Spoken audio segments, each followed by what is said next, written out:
bosso na politique officielle sur terrain, actualité politique na mboka na biso ezali kafu kafu. Lelo oyo lisolo bato belele ezali divorce entre FCC na CAJ. Bato belele baza kosenga likambo wana so bozolanda mikolo oyo ba média bo comprendre que passer moko na na eloko mo bazobenga ngo éveil patriotique oyo lelo esimbi ba congolais belé passer moko na za kolobela ni pour Félix ni pour qui que ce soit malobi pasi ya ba congolais et leki makasi congolais sengeli atelema congolais sengeli atombola mongongo ne makasi pour continuer à vivre dans ba conditions ça dit pas il faut que ça bino que mais qu'on a Kinshasa sachet à sucre il y a 5 kilos et comme à plus de 5 dollars, ça pratiquement 7 dollars et demi, c'est pas ça, 7 dollars et demi, sachet à sucre. Donc, on a des éléments oyo, ce qui na société comme Komata. Moi, je me rappelle depuis que nous avons la 4e de humanité, si na 6 universités na banda musala na bal, sachet à sucre ça a moins de 5 dollars. Mais le on est comme à 7 dollars, ils ont des éléments ça la passe mais situation ana précarité situation sociale bato belé baza ko coller en coalition FCC cash mais pour certains c'est le FCC qui bloque. Quelques idée ya ba congolais ali divorce yango wana lelo to komeka koswana moko ya bandeko azali membre ya cash azali candidat député national selon ye bayiba ba voix to asuna tango ba vérité des urnes te mais to kene mingi na makambo etali évaluation ya la ya coalition FCC cash est-ce que divorce moko na minute est commis la solution la mieux résolue pour que développer un mboka na biso ndeko fierté boni kimi ezali ndeko na ngai na sepeli mingi na maloba oyo pesi ngai avant ya kobanda mutu soka asali mabe na mokili tuna asenga bolimbisi nga na kosenga bolimbisi na nzambe oyo ya likolo mpona nini parce que na lobaka na mikolo mileki ke na Congo mosali ya nzambe ya malonga ata moko aza te kasi lelo na confirmé que mosali ya nzambe moko ali évêque Pascal Mukuna attends ba trace à coûte pas ba trace ya coûte no coûte banaka sauver le Congo à l'époque biso surtout telemela ne ba trakaka eti ba bebisa fina tant solo ba bo tebine coûte no anyoka makame na rappel na revenu pele mo tant coûte no o ba journée moko je me rappelle vers 19h ba coûte no kufi muta tombola ka mungongo na nkamba ba passer za ka pasteur Mukuna achaka église na Angers asengaka na régime en place à l'époque abi bo libérer coutuno nga na tie église na ngai na kende na poto azo soka zongi te bokanga église na ngai mosali ya nzambe ya solo na République démocratique du Congo kombo na ye évêque Pascal Mukuna bona nini makambo nyonso to kosala il faut kosala ngo na kombo ya nzambe pe kosalela batu baza kote ya batu po batu bazala na molimo malamu bazala na makanisi ya solo pe baye politique biso baye politique to sala makambo malamu pona peuple nzela wana pasteur Mukuna eza nzela ba Martin Luther King ezanzela pa pasteur minene ya mboka biso nyonso bana Congo sima ya éveil nzela ba mosengo biso nyonso bana Congo sima ya éveil patriotique sima ya Pascal Mukuna poto sauver mboka na biso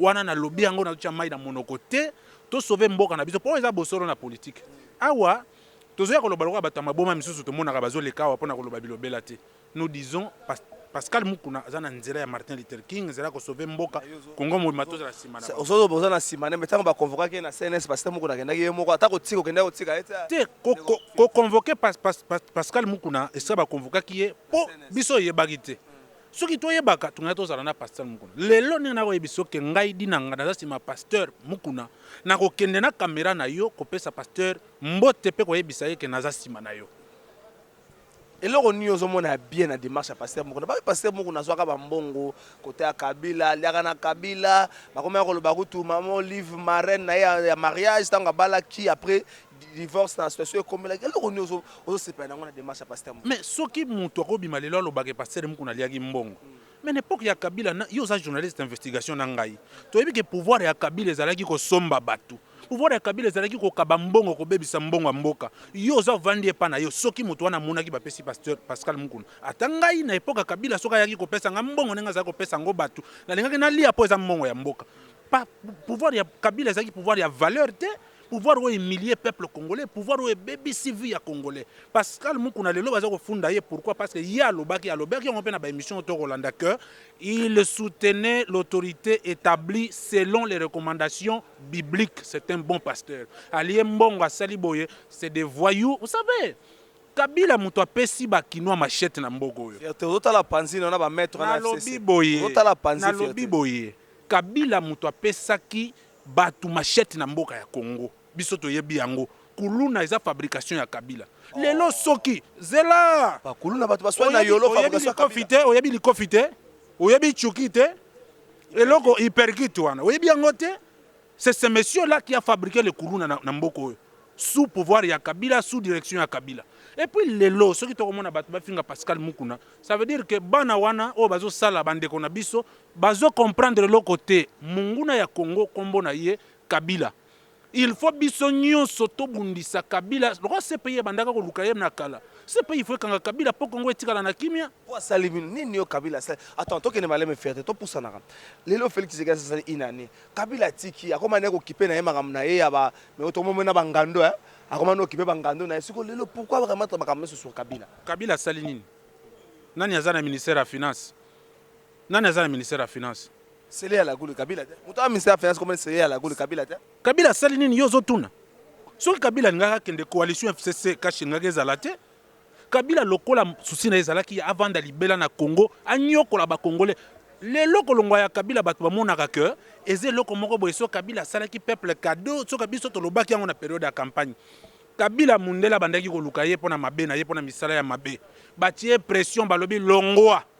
Kabila lobby couverture moko ko yiko zoana na vie il fallait que ezala mwana mboka lutte il y a eu des pèses nyonso tout Kabila s'appesantir na force il y a eu des pèses à lobby il faut que dauphin ce qui neni nenge ba ko sala élection pe salemi Félix Tshisekedi abimi président ce qu'on a boule na ye azokanisa ke akozala kaka wana a diriger mboka anyonga bana batu atia na sécurité batu na ye bazala de gauche à droite congolais pas otala ngape na yebisa congolais. Tout comme il attend la vérité, aux abosoro la politique. Mourir n'est rien, vivre dans les malheurs, c'est mourir tous les jours. Nous nous considérons comme des morts parce que tozana pasi. Batika Félix Tshisekedi Tshilombo asala musala amema mboka pa ezako kende. Ba imboka ba yeba ke muto azako bebisa mboka na biso lelo eza Kabila na ba Shadari na batu na ye nyonso wana nde muto bazako linga basala wana envie. C'est là ndeko fierté. Est-ce que tant que Félix Tshisekedi kende ko sala coalition na NFC to se rappeler Jean-Marc Kaboun a micro na siège IDPS à l'obus oya ko loba mabe ya Kabila c'est kazandoke Kaboun Jean-Marc Kaboun plutôt Kabou ya pas répété Kabila tali amoni est-ce que ma bête que bangonde tant fait c'est qu'elle a eu pouvoir ba meka qui un peu ko s'approcher de trône à Kabila ba fongola Kabila maboko Kabila ya sali ne ba loba fongola maboko mwana asumbelo na maboko oza bosoro la politique te na ko yebisa OK wana ezalaki communication politique Corbeau et les renards Kabila azaki na manduki azaki na biloko nyonso tu akoki pe kotika pouvoir tel ngaka ndima akufa mais lokola communication politique ezo senga ke mutu atika nano eloko aza nango na monoko yango na bandeko na biso yokaki balobi mais lelo ozoyoka langage ya Jean-Marc Kabound te soldat du peuple Jean-Marc Kabound soldat du peuple ozoyoka langage na ete oza bosolo na politique to lobaka bosolo lelo biso toza sima ya éveil patriotique tozo senga ba congolais nyonso tu to landa évêque Pascal Mukuna. Nous allons sauver le Congo. Et aujourd'hui, les politiques nous sont cash. Nous nous assumons toujours le backer. Et l'autre on a FCC cash. Soit qui va kelibela tozo bomayango. Bobo mangonde to suki sawana bobo mangonde. Et bien to bobo mangonde. Est-ce que mon toi l'équipe peuple na force azali? Peuple malabala. Ah. Article 63 de la Constitution. Oui bien ngote. Oh. Papa, bongo constitution ils ont mobile le conduite. C'est la volonté de vivre ensemble de tout un peuple. Biso to se référer na yango, ça veut dire que peuple congolais, il faut tellement à la kisake Kabila yo ozalaki na conférence de Berlin té. Kabila se comporter lokola ye muto zaki tang bazako partager Congo. Congo ezaya Kabila. Ye bazaki na part na ye na conférence de Berlin. Kabila est le propriétaire du Congo. Qui a dit ça? Mais est-ce que Shadari est une référence Namboko. Totangi ba politicien minene totangi pe Shadari. Qui est Shadari? Qui est Shadari Nambogo? Adversaire Félix na campagne. Non, Azaki adversaire c'était une marionnette de Kabila. Shadari était une marionnette. Qui était Shadari? Qui est Shadari? Tala, ne me cite pas des personnes qui ne sont pas référentielles et référenciables. Yogandego, na ningana zo akanda teza bosoro na politique. Bana mboka tobundela Congo. Tosuki ça. Soutien na bino na makambo oyo avec Pascal Mukuna dans ça les ali to arrivé ko joie divorce la FCC cash. C'est ça soutien na bino. Pascal Mukuna a lobby te que lutte na eza pour na divorce ya FCC cash. A lobby éveil patriotique. eloko nini ekosalema na éveil patriotique eloko wana ezali soki omoni ke place ozolala baza kobundisa yo epa monguna na biso olala bien te réveille toi soki omoni koza kolia bien te réveille toi soki omoni ke FCC cash nde moto ezokoboma mboka réveille toi soki omoni ke epai courant ezali te réveille toi soki omoni koza kolia malamu te réveille toi un droit n'est droit que quand il est réclamé yango wana évêque mokuna lobi éveil patriotique mosala nzambe ya solo na mboka oyo ye wana yango wana tolobi yo kotangela nga bashadari te zwa émission na ngai ya Congo Web ya pendant campagne okoyoka na lobaki que Shadari n'est pas une référence c'est pas un modèle professeur d'université nyonso bazo entouré Kabila baza conduire na erreur parce que peuple congolais à côté de ma poto bomailo kwane ko bomana Tshisekedi Tshilombo ko sala 2 mandats na ye na kimia sans Kabila sans Shadari sans bato nyonso ya FCC wana miyibi yo bazo ko bomamboka na biso. Merci Ndeko Fierté, merci na Maye Lopesi na émission je crois que bande ko balandi ba comprendre na Congo eau potable comme adversaire ya bana mboka. Courant n'en parlons même pas. Courant comment bengaye mari de nuit. Ayaka na butu. Akei 4 heures akei. Congo na ba passi. Ba comment kabula boîte ya tomate ba divisango en 2. Litungulu moko ba divisango en 3 pour mutu ba ko soma 50 francs 200 francs akei. Donc Congo passe à Congo le soto bito tsango na ba grammage. Ça sonne peut pas si mawa. Nous espérons que un jour mboka on ngi bande ko bazako loba ko changer éveil patriotique que ça démarche à pasteur mukuna Ndeko Fierté a PCM maboko a lobby.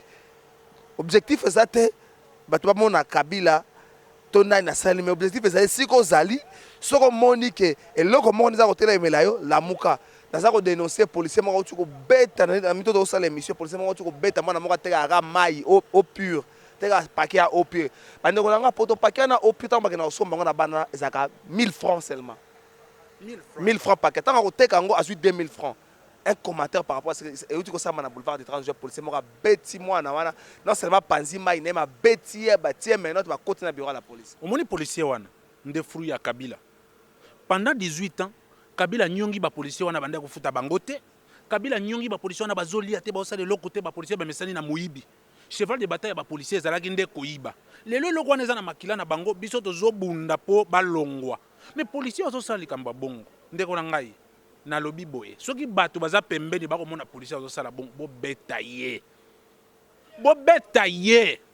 Félix Tshisekedi Tshilombo aye na état de droit non état yokanano elingi te koloba te babeta policier elingi koloba te ke policier abeta mutu c'est le respect de l'être humain mutuel soki yo policier zo beta mutu soko kangi mutu na mbabe mema ye malembe bakende bayoka ye toyeba soki asali nini afuta yango yo policier soko zo beta mutu bino bomoni policier azosala bongo bobeta ye merci bobeta policier wana bobeta ye comme ça tango okanga na policier na yo tokoyeba nani asali mabe musala policier eza robeta batute policier akangi mutu na mabe amema ye policier robeta mutu ngana lobi bobeta ye po Tshisekedi Tshilombo alobi te que policier beta mutu jamais.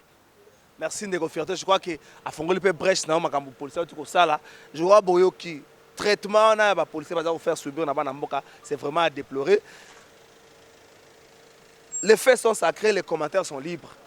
Oh, surtout le bien, ça point de vue Ndeko Fierté. Sur yo sepel langote rien n'essaie à fingaye. Luka pe bosso na politique ba numéro na biso zawada, pe sa version de fin na. Des chocs d'idées j'ai la lumière, toi na posa Congo ke libo. Toi na mboka be moko. Le ba malam pona Congo kanisa malam musala malam pona Congo Congo ko tombama. Congo e kabona jamais non al balkanisation, Congo ko teka maka jamais. Congolais moko ta ko za mo mu na mboka ba pas. Surtout na 21e siècle toi nango. Merci na bino.